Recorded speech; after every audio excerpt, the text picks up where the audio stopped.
ating topic ngayon, mga kaibigan, sabi ko nga po sa inyo ay tungkol pa rin po no, sa kay Sara Duterte. Kasi gusto nga po nating ipaalala sa tao kung ano po ba yung mga nagawa ni Sara Duterte, kung bakit po siya dapat talagang ma-impeach. No?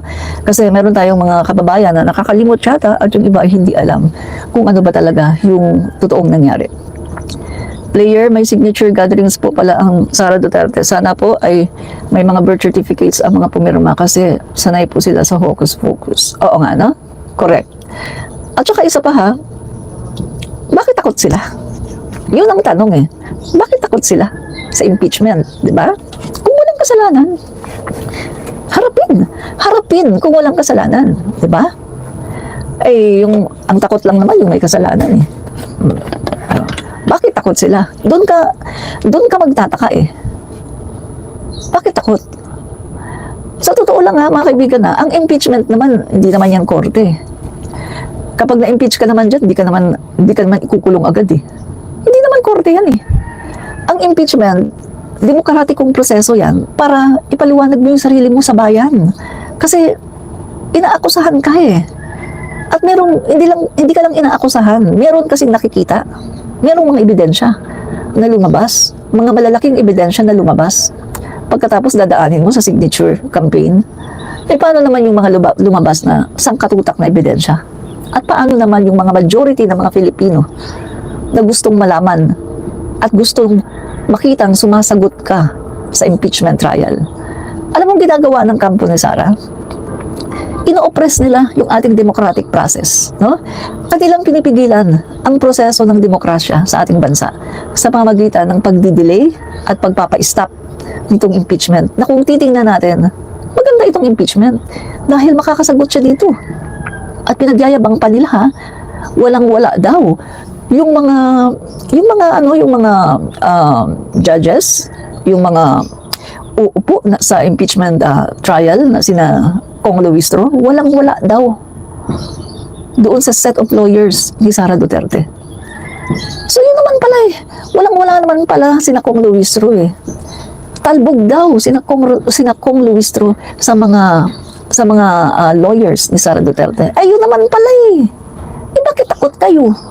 Bakit pinipigilan nyo kung walang-wala naman pala sila?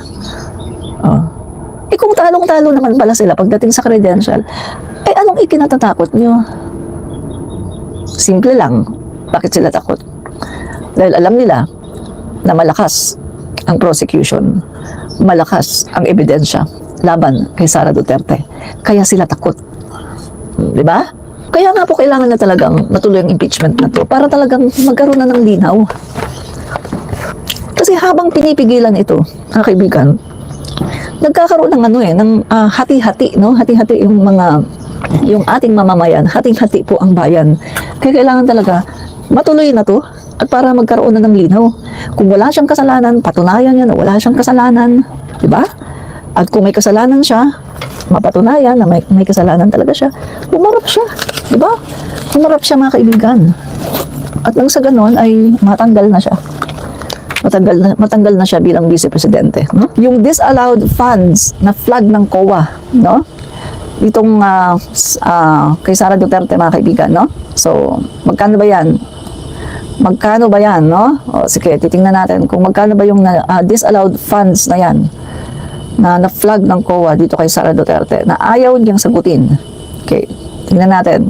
So, VP told return 73.28 million disallowed funds. So, ito po yung 73.28 million na disallowed funds na na-flag ng COA na hindi po ito sinasagot no, ni Sara Duterte. No? The Commission on Audit, COA, has ordered Vice President Sara Duterte to return 73.28 million of the 125 million in confidential funds that her office spent in just 11 days in December 2022.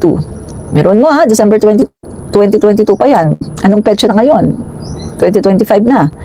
On items deemed disallowed under government regulations. The COA's notice disallowance dated August 8, 2024 surfaced during a House Committee on Appropriations hearing as lawmakers deliberated on the proposed 2.037 billion budget for the Office of the Vice President OVP for 2025. So, kita niyo mga kaibigan, no? Yung disallowed na to, 2022 pa ito, mga kaibigan. So, meron na bang sagot dyan si Sara Duterte? Na pinapabalik sa kanya ng COA ang 73.28 million. May sagot na ba dyan si Sara Duterte? The disallowed expenditures amounting to nearly 2/3 of the total confidential funds included payments for rewards in the form of goods rather than cash, and the procurement of tables, chairs, desktop, computers, and printers expenses that appeared inconsistent with the intended use of confidential funds. Confidential funds? Ipang bibili mo ng table, ng chair, ng desktop, ng computer, ng printers? Akala ko ba kailangan mo ng confidential funds para sa paglaban sa insurgency, para sa paglaban dito sa mga recruitment kamo sa mga schools? Akala ko ba kaya ka humihingi ng confidential funds dahil merong mga nagre-recruit para maging NPA diyan sa mga schools? Bakit pambibili mo ng table, chairs, desktop, computers, and printers? Ano yan? Ano yan? Diba? Doon pa lang. Very, inconsistent na. Kasi hindi naman yan intended para pambili mo ng chairs, desktop, tables, computers, and printers dahil merong budget ang OBP para dyan. Kaya ka nga humingi ng confidential funds dahil sabi mo, ilalabanan mo yung mga nagre-recruit, pagkatapos eto ang gagawin mo, pambibili mo ng table, ng desktop, etc. Merong funds dyan. Ang DepEd, merong pundo para dyan sa pagbili ng mga yan. Ano yan? So, doon pa lang kitang-kita mo na yung pagiging inconsistent, kitang-kita mo na kaagad yung mali, at hindi naka-align doon sa circular na kung saan intended ang confidential funds. Ang confidential funds ay ginagamit para sa seguridad, for the security, para sa pagbili ng mga information, hindi para sa pagbili ng mga chair, desktop, computer, at iba-iba pa. Mark Rivera, kinurakot lahat yan. Di naman na-deliver. Yan. Tama yung sabi ni Mark Rivera. Mga hindi na-deliver. Biruin mo, mga laptop pa. Laptops. Hindi na-deliver. Diba? Kaya kita mo anong nangyari nung nagkaroon ng budget hearing. Diba? Kinaltasan yung DepEd. Kinaltasan yung budget ng DepEd kasi nakita nga, hihingi na naman pagkatapos ito nga hindi pa nga naayos itong mga pondo doon sa pambili ng mga laptop, ng mga desktop na yan, hindi pa nga naayos kasi hindi nga na-deliver. Pagkatapos hihingi na naman ng another budget. Kaya nga sila kinaltasan di ba? Yun ang dahilan kaya sila nakaltasan. Dahil yung last na secretary ng DepEd ay hindi inayos. Ano tuloy ang nangyari? Naapektado tuloy ang bagong secretary, si Angara. Affected tuloy. Pero mabuti na lang kasi ang ginawa ng presidente, di ba, pinatawag si Senator Angara, si DepEd Secretary Angara, pinatawag sa Malacanang, kinausap ni PBBM. At ang sabi ni PBBM, sige, ganito yan lagay niyo yung breakdown, kapag may mga kulang, kung magkano ang kulang ng budget, sabihin niyo. Tapos, lapit ka sa DBM, sa Department of Budget, at gagawa niya ng paraan. So, yun ang sinabi. Kaya okay na Okay na yung budget ng DepEd. Kasi, sinabi na yan ng Pangulo. Inayos na yan ng Pangulo. Personal na kinausap niya si Senator Angara sa Malacanang, di ba? So, ang lahat ng itong mga problemang to, nag-ugat yan, no? Unang-una, sa ano yan, administrasyon pa yan ni Duterte, Rodrigo. Pagkatapos, nung si Sara umupo, ang expected, aayusin niya, hindi naman niya inayos. Ano nangyari? Mas lalong lumala ang korupsyon. Akala ng mga tao, ang expected ng mga tao, maaayos ang DepEd dahil si Sara ang nakaupo. Yung pala, nabudol tayo. Kasi ang akala natin, kapag si Sara nang nakaupo sa DepEd, magiging maayos na. Yung pala, hindi naman pala. Diba? So, tensions rose during the hearings as Vice President Duterte repeatedly refused to answer lawmakers' questions about the rapid expenditure of the confidential funds. Her consistent response to the questions was, I will forego the opportunity to defend OVP 2025 budget proposal in question and answer, and I will leave it to the House to decide on the proposal.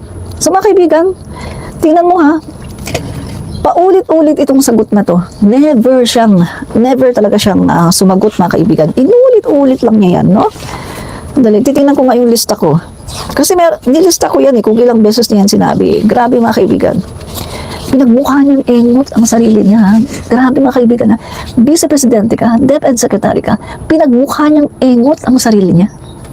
Hindi siya sumagot. Grabe, no? Tingnan natin kung ilang beses niya sinabi yan. Nilista ko yan mga kaibigan Kung ilang beses niya sinabi.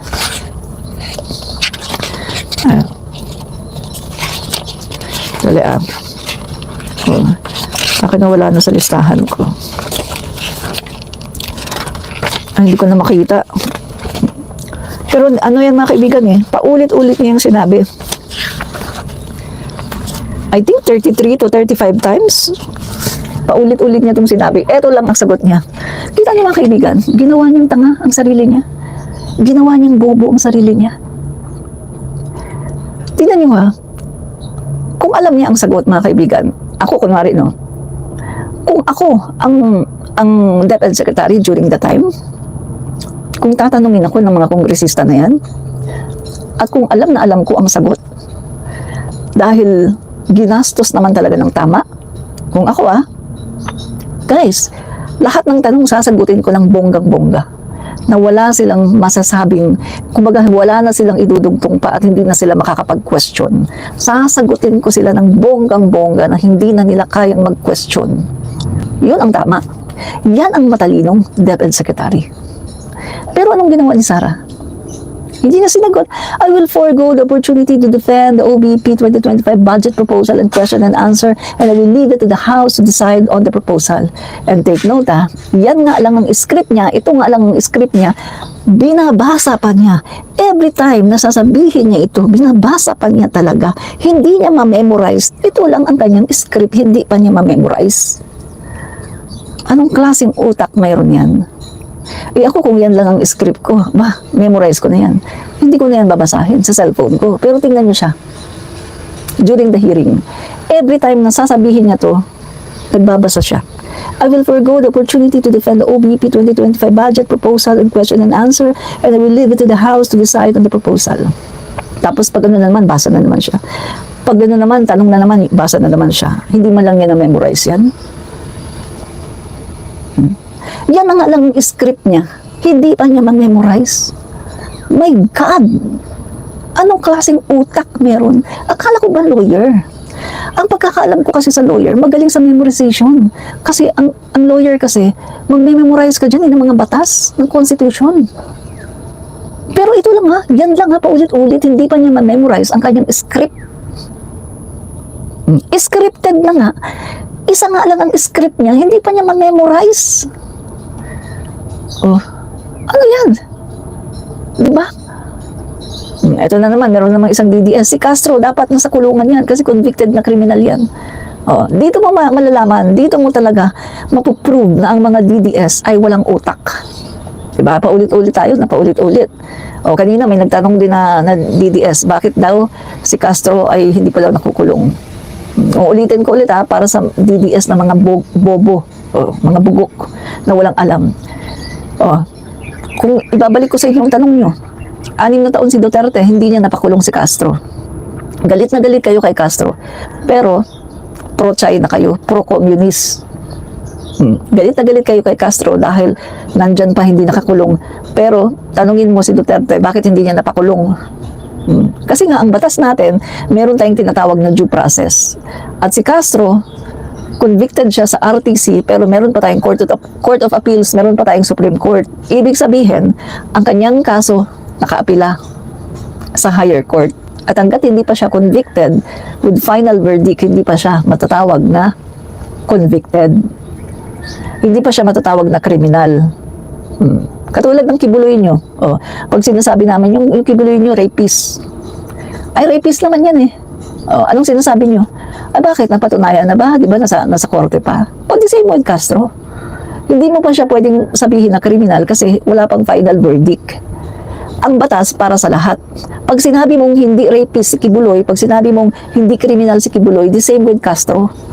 Hindi mo po pwedeng sabihin criminal si Castro dahil wala pang final verdict. Ganon ang batas, mga DD sheets. Oh, alam niyo na, mga DD sheets, sa mga bobo. Oh, aral-aral kayo ha, aral-aral. Alam niyo, iniiwasan ko na magsalita ng bobo. Dahil magkakaroon na kami ng segment sa Radyo Pilipinas, radyo na, TV pa. Oh. At alam niyo naman, sa mainstream media, bawal kang magsalita ng mga bobo, bawal kang magsalita ng bad words, bawal kang umatake, ganun sa mainstream media. So, iniiwasan ko na magsalita ng mga bobo, ng mga bugok, kasi mapapalabas na kami sa mainstream. Meron na kaming segment sa Radyo Pilipinas. Oh. Kaya gusto ko nang iwasan yan, no? Pero, dito sa live ko, hindi ko maiwasan, lalong-lalo na kapag nakakita ako ng mga comment ng mga DDS, na mga tanga. Ang bubobo ng mga question nyo. Diba? Rebecca Lagmay, importante, impeach na si Sara Duterte sa Congress dahil 240 na ang bumoto para siya ma-impeach. Opo, impeach na siya sa Congress. At kailangan ng conviction, no, sa Senate trial. Yan.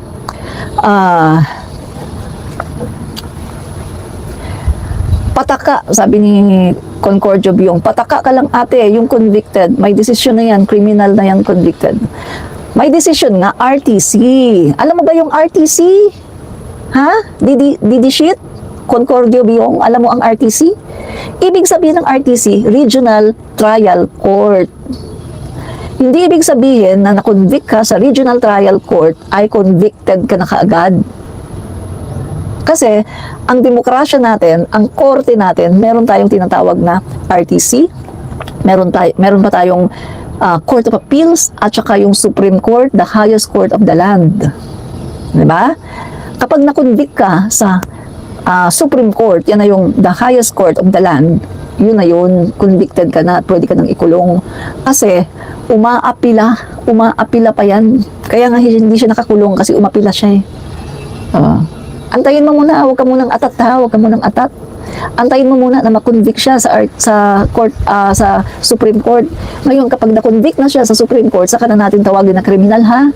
Antayin mo muna, huwag kang atat. Diba? Kasi kung ganyan din lang ang hindi mo tatawag na natin si Kibuloy na kriminal. Kasi na-convict na yan si Kibuloy sa isang korte, na-convict na yan eh. Hindi criminal na yan.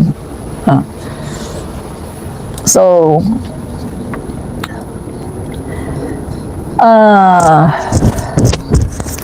okay. Hindi na ako mag-explain sa mga DDS, hindi sila makaintindi. Oh. Sabi na naman ni Rosal Abalos, convicted na nga eh. Ano ka ba ate? Klaruhin mo naman. Hindi talaga sila makaintindi guys, no? Ang mga DDS. Wala silang utak. Wala silang utak o talagang hindi nila alam. No? Convicted na daw. Sabi ni Rosal Abalos na isang DDS, convicted na daw si Castro. Convicted sa RTC. Pero hindi pa siya convicted sa higher court. Kasi ang ating demokrasya, ang ating hustisya, merong regional trial court, merong court of appeals, merong Supreme Court. Kapag na-convict ka sa RTC, na-convict si Castro sa RTC, pwede siyang pumunta sa Court of Appeals, pwede siyang pumunta sa Supreme Court. Kapag na-convict siya dyan, saka siya magiging convicted. Final verdict, ibig sabihin. Kapag final verdict na, doon siya matatawag na convicted. Alam mo yung presumption of innocence? Maa-apply sa kanya ang presumption of innocence kasi siya ay nag-apila. Nag-apila siya eh. Kasi pwedeng matwist, pwedeng mabaliktad ang hatol. Kung siya ay nahatulan ng guilty sa RTC, pagdating sa Supreme Court, maaaring mabaliktad yan na not guilty. Tignan yung nangyari noon kay President Marcos Sr., di ba? Hinatulan siya sa Ilocos Norte, no? Sa kanyang bayan, hinatulan siya guilty. No? Guilty sa pagpatay daw, no? Kay doon sa kalaban ng tatay niya. Sa pagbaril. Hinatulan siya, guilty. Anong ginawa ni Apu Lakay? Pumunta sa Supreme Court. Inapilan niya sa Supreme Court yung kaso niya. Pinagtanggol niya sarili niya. Wala siyang Wala siya, sabi niya, wag na daw siya mag-lawyer pagtanggol niya sarili niya sa Supreme Court, ha? Anong nangyari? Tinuwis ngayon ng Supreme Court ang desisyon. Pabor kay Apo Lakay. Not guilty. Napatunayan na si Apo Lakay, not guilty. Oh, yan yung sinasabi ko. Kaya mga DD sheets, wag lang sasabihin na convicted si Castro. Kasi sa RTC pa lang siya convicted. Baka malay nyo, pagdating sa Supreme Court, i-twist ng Supreme Court, sabihin not guilty, hindi mapapahiya kayo. Kaya sabi ko sa inyo, antayin nyo muna ang Supreme Court. Antayin nyo muna kung ano ang final verdict. Kasi pwedeng i-twist ng Supreme Court. Pabor kay Castro. Sasabihin, ay, wala namang wala namang matibay na katibayan na nag-kidnap siya ng bata. O, iti-twist ngayon yan ng Supreme Court. Not guilty. Hindi, pahiya kayo. O, pahiya kayo yan. O, kaya antayin nyo na muna. Antayin nyo muna. O, huwag na muna kayong magsabi na kriminal. Kasi wala pang final conviction. Oh, di ba? Ganun lang yan eh. Kapag kalaban nyo, guilty agad. Pero kapag hindi nyo kalaban, kahit maraming patunay na rapist, ayaw nyong tanggapin na rapist talaga.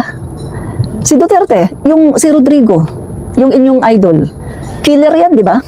Killer. Si Duterte ay killer. Kriminal. Pero ayaw nyong tanggapin na kriminal si Duterte. Oh. O yun, doon pa nga lang eh. Killer si Duterte. Bukod sa killer, minanyak niya yung kanyang maid. Yung maid nila. Inamin niya na manyakis siya, killer. O, di ba? Pero ayaw niyong tanggapin. O, the same yan. The same din yan. Ang daming ebidensya na killer siya. Mismo siya nagsabi, matagal na daw siyang pumapatay ng tao. Bakit hanggang ngayon di pa siya nakakulong? O. At manyakis siya, ha? Inamin niya na siya ay manyakis, meron siyang minanyak, at inamin din niya na addict siya. Oh, bakit hanggang ngayon nandito pa siya, namamayagpag? Oh. Ayan yan mga kaibigan, sinasabi ko. Kaya babalik lahat sa inyo eh. Lahat ng mga sinasabi niyo, bumabalik sa inyo. Diba? Lahat ng mga kini-question niyo, lahat ng mga sinasabi niyo, na sino, bakit ganyan? Bumabalik sa inyo lahat. Kasi yung inyong idolo, napakadumi. Napakadilim ng pagkatao. Killer, manyakis, ang daming asawa, ang daming girlfriend. Oh, magnanakaw pa, inamin, nagnakaw siya, naubos na nga lang daw. Oh, lahat na sa kanya na. Sinungaling, number 1 sinungaling. Lahat na ng kasamaan. Oh, vice-presidente ng impyerno. Lahat. Vice-presidente lang ng impyerno kasi yung presidente, yung anak niya, si Lucring. Diba? Oh, yan yung mga kaibigan, no? Kaya, yung mga sinasabi nyo, bumabalik sa inyo, no? Okay. So, pagpatuloy natin, guys, ha? Yan. Ito pa. Yan. So, yan nga mga kaibigan, no? Tension rose during the hearings as Vice President Duterte repeatedly refused to answer lawmakers' questions about the rapid expenditure of the confidential funds. Ayaw niya sumagot eh, kahit anong gawin, kahit pinipiga, kahit anong piga sa kanya, no? Anong talong sa kanya, kahit hindi tungkol sa confidential funds, ayaw niya sagutin. Her consistent response to the question was, I will forgo the opportunity to defend the OBP 2025 budget proposal in question and answer, and I will leave it to the House to decide on the proposal. Ganyan lang, no? Yan lang ang kanyang sagot. This forced the committee chair to suspend the approval of the proposed budget of the Office of the Vice President. The briefing were reset to September 10. Yan. So, ni-reset, no? September 10, pero hindi naman siya umattend. Hindi siya umattend noon, mga kaibigan, no? Yung September 10, wala siya. So, sabi niya, I decided I'll come alone, answer all of it, so that if you cite me for contempt, I'm the only one going to detention. No one else here or their families waiting at home will be involved, she added, no? So, pero, doon naman mga kaibigan, hindi naman siya sumagot. Sabi niya, I come alone, no? Pero hindi naman siya sumagot. Iisa lang ang sagot niya. I will forgo, blah, blah, blah, blah, blah, to the House of the Representative, blah, blah, blah, blah. Yun lang ang sinagot niya. Pumunta nga siya mag-isa, pero hindi naman siya sumagot, no? Iisa lang ang kanyang sagot. So, ginawa lang niya, engot ang kanyang sarili, no? Hindi siya nagpakitang gilas. Kung ako yun, mga kaibigan, magpapakitang gilas ako. Sasagutin ko ng bonggang-bongga yung maayos na sagot, na parang na talagang wala na silang itatanong, 'di ba? Kaso hindi niya kaya. Hindi niya kayang gawin yun kasi wala naman siyang data eh. Dahil yung pera, wala eh. Saan lang napunta ang pera? Sa mga ano, alam niyo na kung saan. Choo!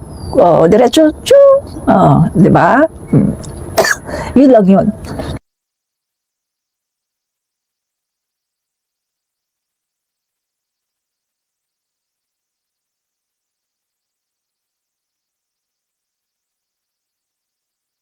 Kaya hindi niya kayang sagutin. Kasi nga, wala eh. Mahirap talaga sagutin yun, guys, kung nasa napunta ang confidential funds. Kung hindi mo naman talaga yung ginasto sa tama, mahirap talaga sagutin yun. Sa totoo lang. Kaya hindi niya talaga masagot. No? So, Madam Vice President, we have 17 members listed for interpellation. And as you know, we've been here many times for our budget briefing. That this is an important part of the budget briefing, Kimbo said. The GAA, the General Appropriations Act, is arguably the most important piece of legislation of the year, she stressed. And Deputy Minority Leader and ACT Chair Party List Representative Franz Castro questioned the prudence of spending 125 million in just 11 days, especially given the OBP's generally low utilization rate for other budget allocations. No? So, at one point, Duterte questioned the relevance of discussing previous budgets, particularly the 2022 budget that included the confidential funds. No? So, mga kaibigan, parang hindi alam ni Sara Duterte no, ang kalakaran. Sa bagay kasi mayor siya, no? Wala naman siyang wala siyang experience kung paano ba yung kapag nasa national seat no na tinatawag yung pagiging vice presidente. Mayor lang kasi siya. Hindi niya alam na kapag ikaw ay vice presidente o kapag ikaw ay isang secretary ng isang ahensya, hindi lang yung hindi lang yung sa taon na yan ang i-scrutinize. I-scrutinize din nila yung mga nagdaang taon, no? Kami sa katulad namin, no? Sa pagiging guro. Nagkakaroon kami ng mga planning. Doon sa planning namin, hindi lang namin tinitingnan yung itong taong to. Ini-evaluate din namin yung mga nakaraang mga taon, no? 2 to 3 years, ini-evaluate namin yan para makikita namin ano ba yung dapat nating i-improve doon sa ating mga programs, doon sa mga ginagawa natin, o ano ba ang mga dapat improve. Kasi hindi ka magiging effective sa iyong trabaho kung hindi mo ini-evaluate yung mga nakaraan na mga ginawa ninyo. Hindi ka magiging effective at hindi ka makakapagplano ng mas maayos na mga programa kung hindi mo ini-evaluate yung mga nakaraan ninyong programa. Kasi pwedeng meron kayong i-adapt sa inyong present na programa na ginawa nyo nung nakaraan, at pwede rin naman na meron kayong mga aalisin or pwedeng meron kayong mga i-modify lang. No?